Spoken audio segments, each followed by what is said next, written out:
Hi, I'm Jay Farner, CEO of Quicken Loans, America's largest mortgage lender. Let's talk credit card debt for a minute. If you feel you're carrying too much of it, you're not alone. The average household in the U.S. carries over $8,000 in credit card debt. Ready for some good news? With a cash-out refinance from Quicken Loans, you can quickly and easily put some of the equity in your home to good use by paying off a lot of that high-interest credit card debt. A great way to take cash out is with our 30-year fixed-rate mortgage. The rate today on our 30-year fixed-rate mortgage is 3.99%, APR 4.08%. Call us today at 800-QUICKEN to learn how taking cash out with a 30-year fixed mortgage might be the right solution for you. And for a record 9 years in a row, J.D. Power has ranked Quicken Loans highest in the nation in customer satisfaction for primary mortgage origination. Call us today at 800-QUICKEN or go to rocketmortgage.com. For J.D. Power award information, visit jdpower.com. Rates subject to change. Pay 1.25% fee to receive this discounted rate. Call for cost information and conditions. Equal housing lender. License in all 50 states. NMLS number 3030.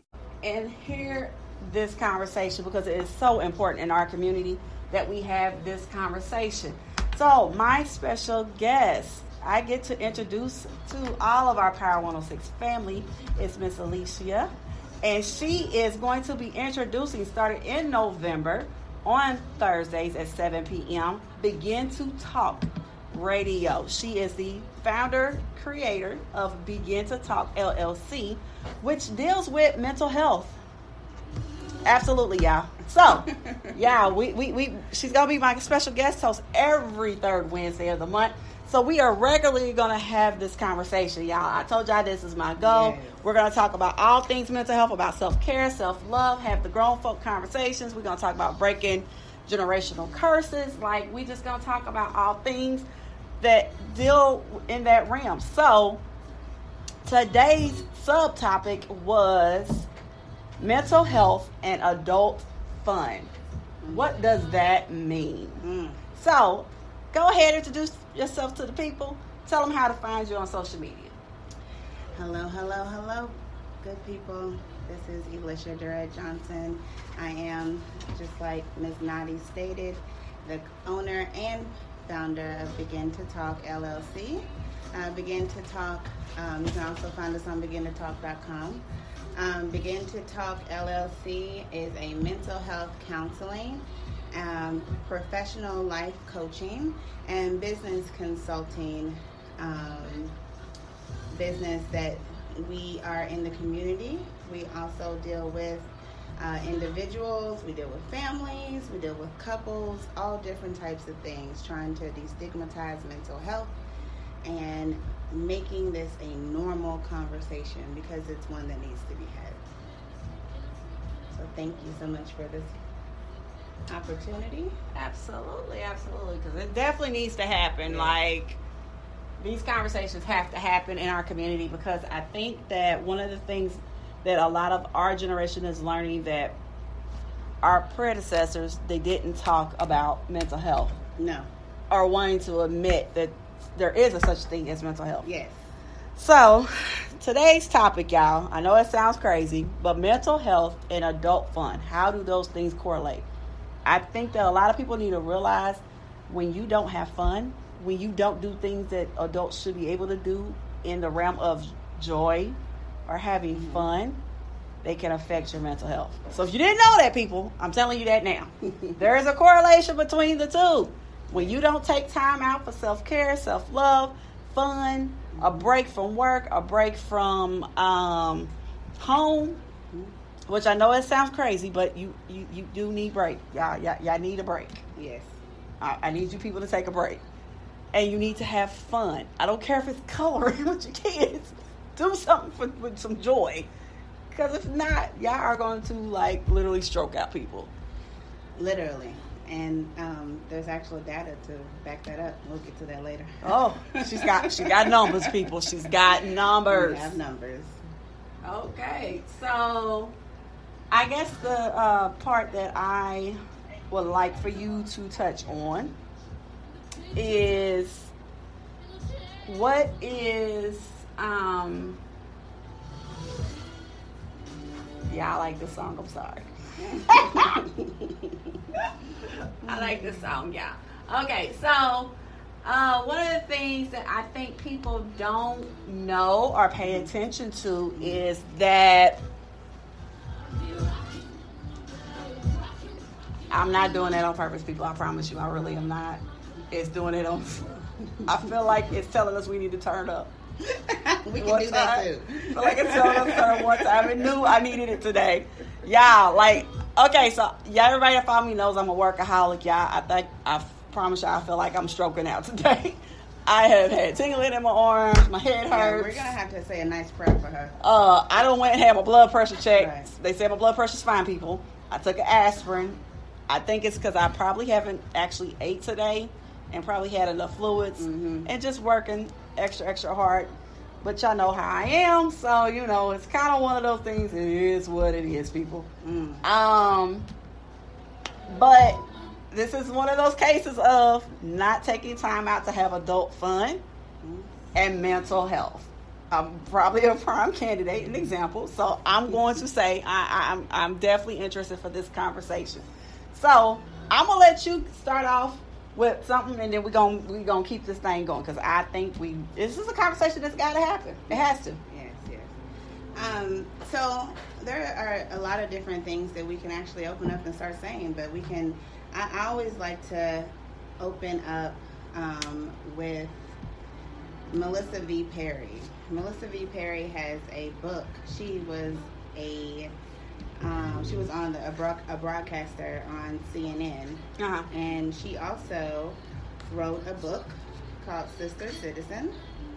And in that book, she described, or she kind of put like a metaphor for the struggle of women, right? Right. And so she was talking about an independent field study. So World War II, they did an independent field study for the soldiers that came back.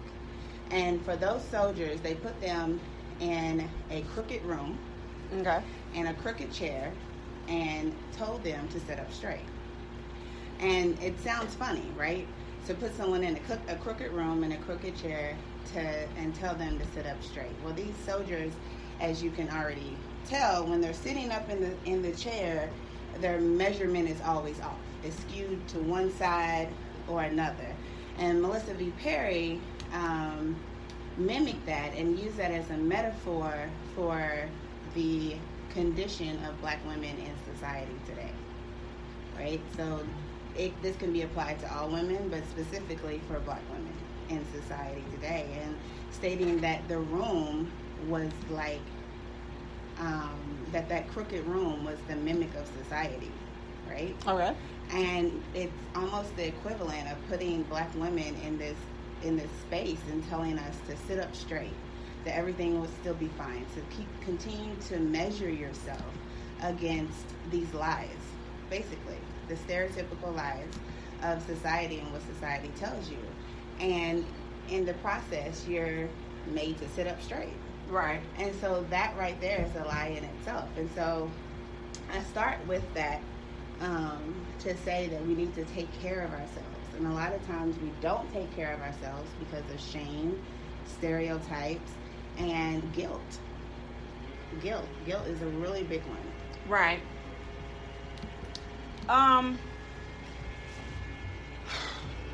So do you think that the norm in society has become that there is so much responsibility that people are not able to stop and say it's okay to have adult fun? Mm-hmm. Yeah, not just to have adult fun, but just to do the very least for yourself.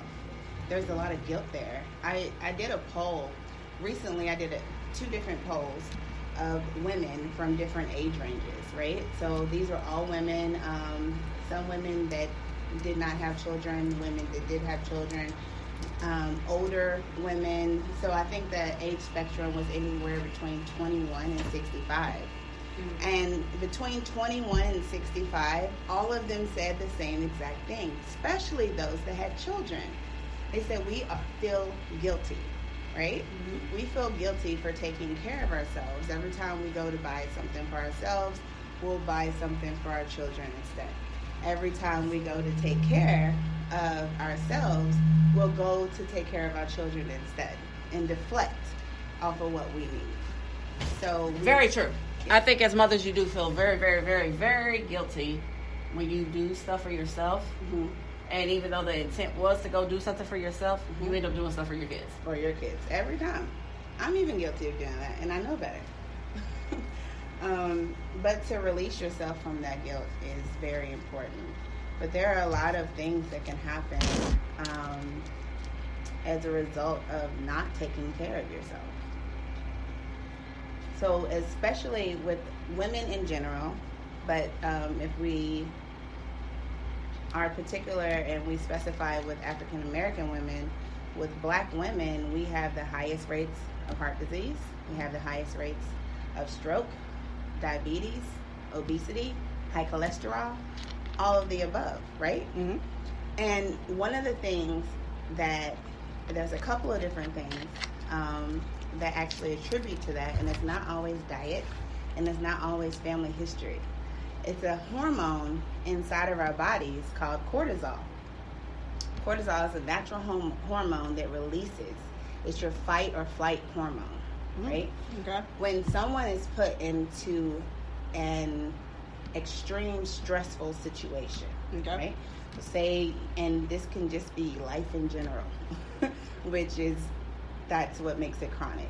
So when someone's in an extreme stress situation and it's continuous, cortisol naturally releases into your body, right? Now, it's a natural hormone, but anything in excess is bad for you. So in excess, cortisol actually hardens your arteries. It keeps you from losing weight. It causes heart disease and stroke. And that is all natural. So you can literally have a great diet, exercise every day, eat healthy, and all of those things. But if you have continuous chronic stress in your life, that right there can be the kicker. Or she said, you gotta take your cells out and don't even know it. And the whole time. So, and that's all from stress. That's all from stress. Just not taking care of yourself. So, not taking care of yourself, you literally can kill yourself slowly. And that's the shocker to all of this. Wow. Okay. That's something I didn't know. Okay. So I guess my next thing would be get into the stigma of why, as women, because we're gonna just talk about women, fellas. I'm not leaving you out. I swear I'm not. But we're gonna talk about the women portion of it, because I think the women portion of it ties into the guy portion. Because if your woman's stressed, if the mother of your children is stressed, if she's not mentally okay, if she's mentally unstable, your kids are not okay, so then you shouldn't be okay. Just saying. Yeah. I think there's a correlation there. But I think that there's a stigma that women are supposed to be superwoman.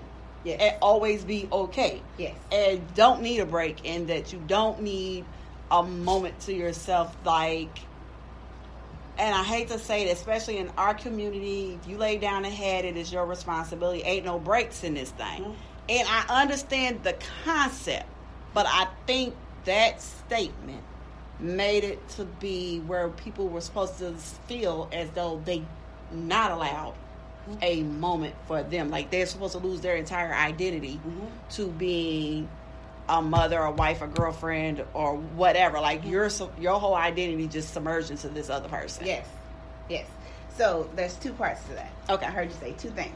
Okay, so the first thing we're going to deal with is shame and stereotypes, right? And then the second part is guilt of not really taking care of yourself and where that comes from, because they both tie into each other. Okay. So the first thing we're talking about is shame and stereotypes. So especially if we're talking about women in general or Black women, if we specify Black women again, for shame and stereotypes, there are stereotypes of the Black women are the mammy. That's the mammy that takes care of everybody, the cooks, the cleans, the nurturer, the one that is always taking care of everyone else and never themselves. Right. The Jezebel, right? So she's just too hot to trot. She's everything else. And then we also have all of the other stigmas to combat that Black people have in general. Like you're lazy, incompetent. That's